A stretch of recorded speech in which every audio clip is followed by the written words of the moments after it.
এগিয়ে আসছে একাদশ জাতীয় সংসদ নির্বাচন। এরই মধ্যে নির্বাচন কমিশন ঘোষণা দিয়েছে ডিসেম্বরের শেষ সপ্তাহে নির্বাচন অনুষ্ঠানের। এর আগে অক্টোবরে দেয়া হতে পারে তফসিল।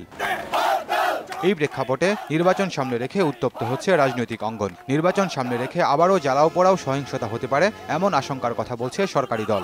আবার তাদের প্রধান প্রতিপক্ষ বিএনপি বলছে নির্বাচন সামনে রেখে নির্বিচারে গ্রেফতার করা হচ্ছে তাদের নেতাকর্মীদের।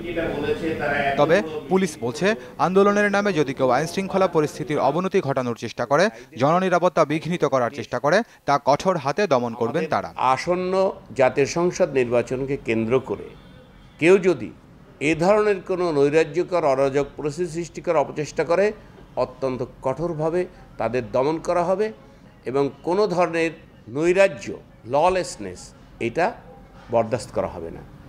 এছাড়া নির্বিচার গ্রেফতারের অভিযোগ অস্বীকার করে তিনি বলেন 2015 সালের 6 এপ্রিল পর্যন্ত 90 দিনের হরতাল অবরোধে প্রাণ হারিয়েছেন 138 জন। তাদের মধ্যে 77 জন পেট্রোল বোমার আগুনে পুড়ে এবং সহিংসতা সংঘর্ষে 28 জন নিহত হয়েছেন। অবরোধের নাশকতায় আহত হয়েছেন 1,500 মানুষ, অগ্নিদগ্ধ হয়েছেন 350 জন। শুধু সেসব সহ বিভিন্ন মামলার আসামিদের গ্রেফতার করছেন তারা। সুস্পষ্টভাবে যাদের ফৌজদারি অপরাধের অভিযোগ রয়েছে তাদেরকে গ্রেপ্তার করা আর রাজনৈতিক গ্রেপ্তার করা এক কথা নয়। কোনোভাবে রাজনৈতিক দমন পীড়ন এটা আমাদের কাজ না, সেটা আমরা করছি না, সেটা আমরা করব না। যে অভিযোগ করা হয়েছে এটা একেবারে উদ্দেশ্যপ্রণোদিত, বানোয়াট এবং ভিত্তিহীন। এদিকে রাজনৈতিক বিশ্লেষকরা বলছেন সুষ্ঠু নির্বাচনী পরিবেশ ধরে রাখা এবং নির্বাচন সুষ্ঠু করতে মূল ভূমিকা রাখতে হবে রাজনৈতিক দলগুলোকেই। নির্বাচন ভালো হবে কিনা সেটা শতভাগ নির্ভর করছে রাজনৈতিক দলগুলোর আচরণের।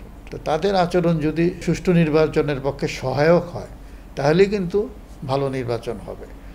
এখন এখানে একটা অনুঘটকের ভূমিকা পালন করতে পারে নির্বাচন কমিশন, কিন্তু বর্তমান যে নির্বাচন কমিশন নানান কথায় কাজে তারা ইতিমধ্যে প্রশ্নবিদ্ধ হয়ে পড়েছে। তিনি আরো বলেন বর্তমান বিধান অনুযায়ী যেহেতু দলীয় সরকারের অধীনে নির্বাচন হবে, তাই সরকারি দলকেই অভিভাবকের ভূমিকা নিতে হবে।